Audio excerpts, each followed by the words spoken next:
I've come along this little lane this afternoon. It's called Mun's Lane. I've never walked down it before. It's actually an ancient little lane. I'll probably get my shadow because it's getting a bit long shadowed.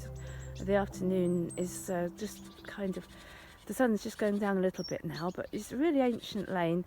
And why I've come along here this afternoon is I've been looking for the source of the Hundred Stream, which is a stream which flows quite a long way for a little stream, and the fact it's called a 100 stream means it must have divided the ancient hundreds. It should be every 100 parishes. I'm not sure whether it's literal 100 or not. I'd have to look into that, but anyway, it's obviously quite an ancient division, and it ultimately flows, well, from one thing to another. It flows into the North Walsham to Dilham Canal, and from there that flows into the River Ant, which flows into Barton Broad, and at the other side of Barton Broad, and so it's all the same little bit of water, and then it eventually joins the River Yare, and from there it gets a much bigger river, and it goes into the sea at Yarmouth. So this little bit of water, when we find the source of it, it will ultimately end up in the sea, which I think is quite exciting. People might not have known that, but they certainly would have known this is the place where the water emerged. So anyway, I haven't found it yet. I thought I had, and then it's really hard with these when we're dug drainage channels later on. Really hard to know where the actual spring itself is sometimes, well, often.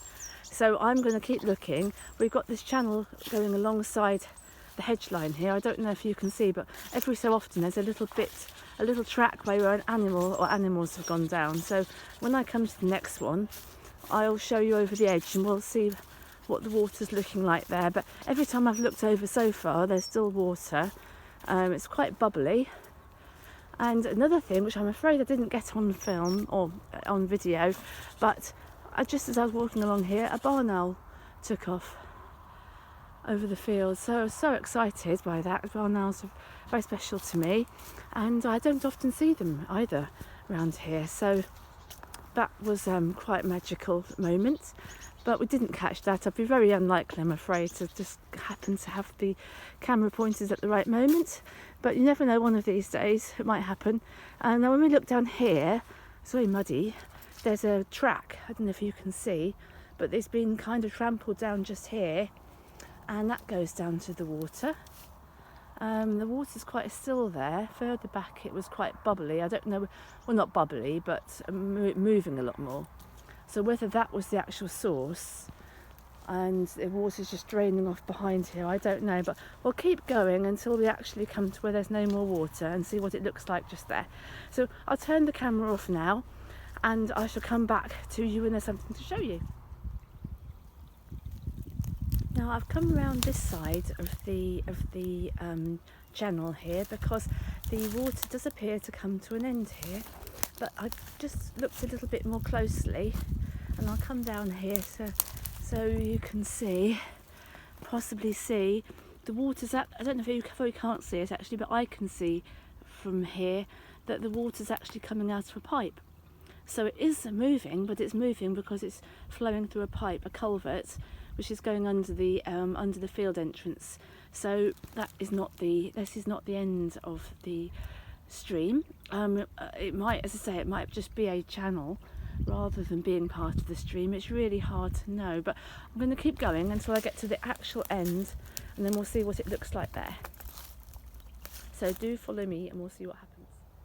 You can just see a church tower there in the distance, which is and a windmill, just a windmill tower as well, just ahead of us. And it's beautiful light. It's really golden, but there's not really helping us to find what I'm looking for. But anyway, we're just walking across this field entrance, and I'm sure on the other side there will be more water because it was just a culvert. Gosh, it's very muddy and mucky here. Lucky I've got wellies on. So if we come around the other side, see all this bracken. It's still quite a heathy area here, and as I suspected, there's still water on the other side here.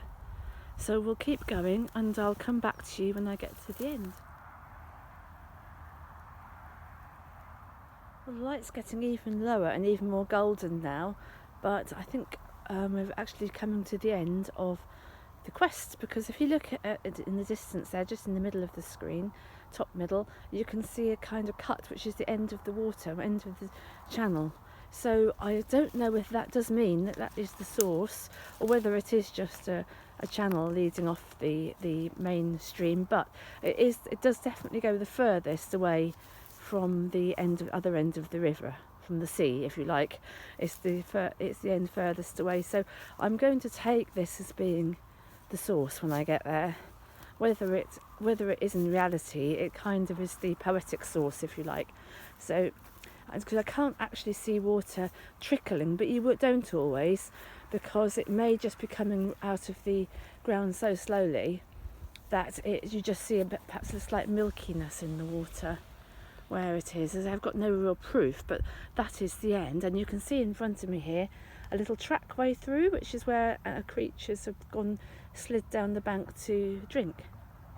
And it is really lovely, actually. The light's very low now, but you can see all the wildness of the vegetation, winter vegetation, and a bit of spring vegetation coming as well, because you can see the new leaves there of things like, I don't know quite whether they are possibly red campion, I think, just there. And there you can see cow parsley and various other things just starting to emerge, but also a lot of dead old last year's stems as well. So when it comes to later in the season, you won't see this water. I'm sure it'll be completely obscured by the vegetation. So it's a good time of year to come and have a look. But as I say, I find it a very magical thought that we found come to the source here of a stream where the water comes out of the earth. And we know from the archaeological record that there are all sorts of instances of special objects being buried at the source of a stream, as a spring or natural well, like things like special axe heads or special stone axe heads you wouldn't necessarily find commonly in Norfolk. You have been found in places like that, and so well, you can see why they would be thought of as magical, where the life-giving water comes welling out from deep in the earth. And they still have that significance now. I mean, there's no different really. It's just that we don't perceive it as such in the same way. But it doesn't stop the place and the landscape being special. So that's the end of the quest, as I said, for now. But I just noticed as I came along that there's a field entrance here opposite, or just diagonally across, which is very muddy. But I'll just slide across into here. And what I noticed through the hedge, as well as the fact it's rather beautiful, open fields, and you'll just see a church tower. If I zoom in, you might see it better in the very distance. Not very easy to see on the video. Anyway, what you can see is that there is a tree trunk that's been left there. I don't know why. I'm sure it's not for picnickers. It's not that kind of landscape, but it's been left there anyway. So I'm going to sit there and have my flask of coffee. So I shall leave you while I do that. But I hope you've enjoyed this little expedition, very mini expedition on the sunny afternoon on the 1st of February.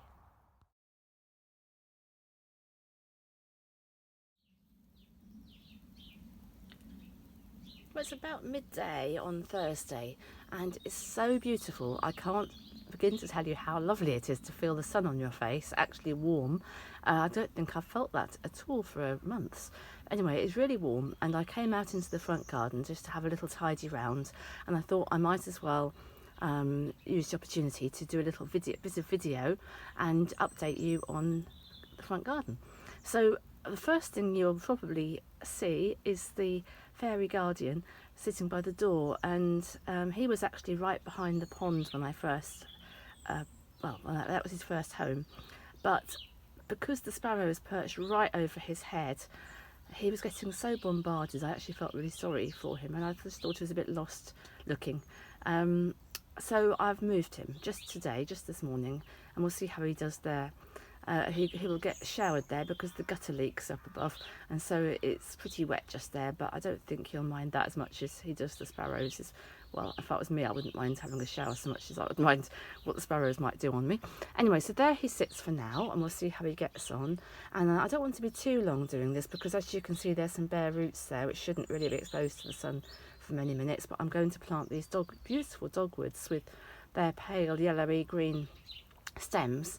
I've kind of changed my ideas a little bit in the front here. I'll just show you the frog as well, who is still sitting here. I moved him across to make room for the fairy guardian. This, if you didn't see the earlier video, this was my grandmother's, in my grandmother's garden when I was a child. All the time I was a child, I used to enjoy seeing this frog, and every so often when it got a bit weathered, my grandmother, who I called Nana, used to repaint it. And if I move forward, you'll see it's still got little patches of this really vivid green, which would be the last time she painted it, and it's still little patches of that still.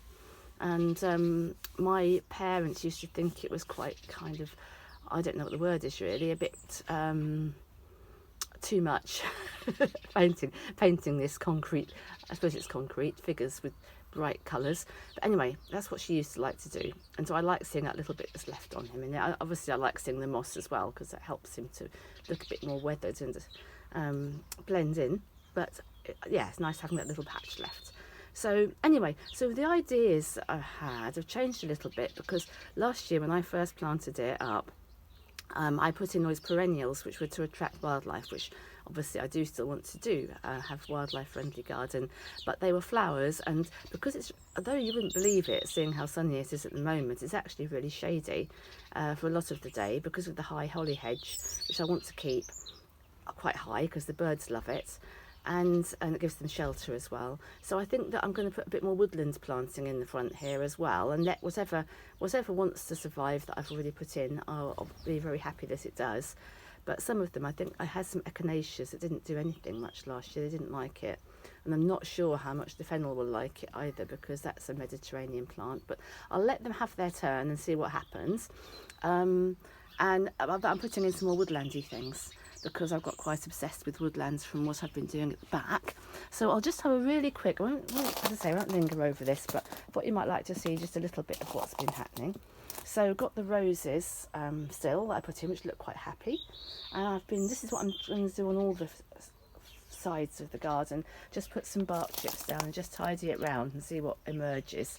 And I've been putting willows in. These are just willows cuttings that have been rooted. Most of them I've rooted already just in a bucket of water, because willow wants to root itself, and I hope that eventually they'll grow up and I'll be able to make an arch over where I'm standing now, but that's a little way off, I think. But meanwhile, they look perfectly happy, and so I think that that's a good plan, hopefully. Now these other beds I haven't tidied in the same way and put the bark chips down, so they don't look so tidy. But where the trellis is, I am not particularly happy about how little cover it has. I know when the leaves come on these roses it will be different, but I wanted it much more to feel much more enclosed. And so to that end, I put a few extra things in. And there's a little rowan tree just there in front of the pipe there. I'm going to get some sort of evergreen shrub to go in front there, which will help to cover as well. And then this is a wayfaring tree. It's got a lovely name. And then this is a cotoneaster. And no, they are not evergreen, but they're still, I think when they grow up, they'll still give quite a nice cover. And so there's bright sunshine. The little pond is still looking quite good. And I put a hazel in behind there. And it's very, very messy where the sparrows play. But what's lovely, and this is something that does like woodland and shade, are the hellebores. And they are the only thing here, I think, more or less, that were already here when I came. And I've just left them. And they're absolutely beautiful. They're just one of my, well, they are probably my favourite flower. Though I always say things are my favourite flower. I'll tell you foxgloves are one day, and aquiledia's another. But I think hellebores and roses, but hellebores have got to be a big contender. And they just came up by themselves, and they were here, as I say, and they've stayed here through all the upheavals. And everything else is just stuff coming back through, or some of the things never really went away over the winter. The foxgloves, I think, are going to absolutely love the shade here. And I put those in. I grew them from, I either found them elsewhere in the garden and put them in, or I grew them from seed that I saved from other foxgloves. But either way, they look really happy. So I think they're going to be good. And then this is the willow on the other side here. So eventually, as I say, it might form an archway. And I've put some grasses in. I don't know how they're going to like the shade, but as you can see, that one's looking not bad. Not bad, just in the gentle breeze. Bird bath. But the birds tend to prefer actually the pond for having their baths and drinking. Anyway, that's it for this little section. As things grow in a few weeks' time, I'll come back and show you how it's going. But for now, that's it. So I'll get on with planting those dogwoods, and I've got a couple of other things to put in if I can find space. And I hope you enjoyed that little bit of an update.